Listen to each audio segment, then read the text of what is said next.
Alright, here we are starting on our next little project. It's a small one. Here we have a Fender Chevy pickup. I don't remember the years on these. 46 maybe through 54 or something like that. Oh, let me adjust this. Yes, a 49 or so Chevy truck here. This is an aftermarket Fender. I put it up on this piece of plywood. Put a couple screws in here. A couple of the inside holes here. Mount her down.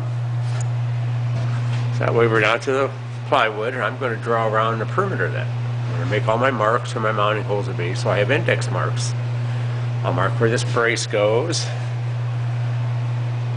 And we'll mark where this body line is right here. Mark all the way around this outside with a marker. Because we have this gem here. This is an original, same Fender. You can see this one has been used hard over the years. Dings, dents, scratches, you name it, rust, rot, it's got it all. But it also has this indent right here. It's concave. That would be where the spare tire would mount on the side of the box. This is the front edge of the Fender right here. Bottom, of course. The spare tire would mount right here. Would go over top of that Fender. They do not produce an aftermarket Fender with that concave mark right here. So we're going to get all of our index lines set up on here with our new Fender. Then we'll remove it. I'll put the old Fender on. I have some dents that I have to straighten out first. I'll straighten them out to whatever my lines show me on here, where I need to straighten it out enough.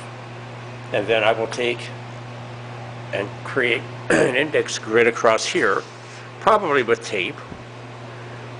We'll index that off, and we'll take all the marks from our old Fender, and we'll mark those on the plywood. That way, when I put this new Fender back on here, I can take everything I've wrote on my plywood and create those marks and index that area on my new Fender. I'll mark it out. I plan on cutting it out of the new Fender first. Then we'll lay that over top of this Fender in the index mark, and I'll cut that piece out that I want to transfer to my new Fender. So the new Fender will have the indent for the spare tire. Might not make a lot of sense now. Said a lot of stuff there. Follow along as we do this. See how it goes. Alright, here you can see what we've got. It's the line on the outside here. All the way around here. We dropped it all down with a plumb bob here.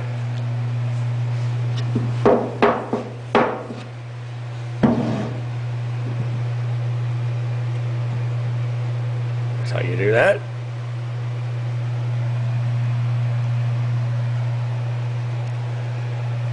Just drop it down until it touches. Lift up your tension just enough you can move. There you go, there's your mark. Go right on around like this with it. That's what we did.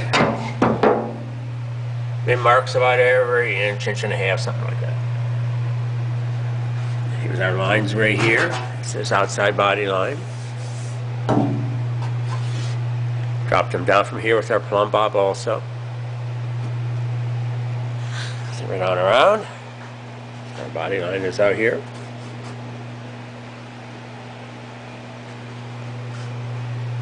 We marked all the places that the ribs are. Kind of see them in there. All the places where our openings are. Everything's all marked. Next moving out is we'll take this Fender back off of here. And we'll put the old cruddy Fender up on here. Like I said, I have this big dent down here. I've got to hammer that back out and at least get it to where we're pretty close. I'm going to have to cut beyond where that dent line is. I can work it to make it fit this Fender after we get it cut out of there, but we have to straighten that out first, so that's next. Get the old original back up on here, so I'll bring you back after we make some more progress. Alright, I took the Fender loose here. Put it back on the stand. Now you can see what we've got.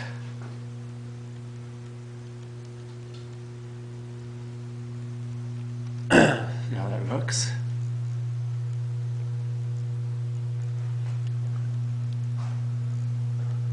Pretty nice.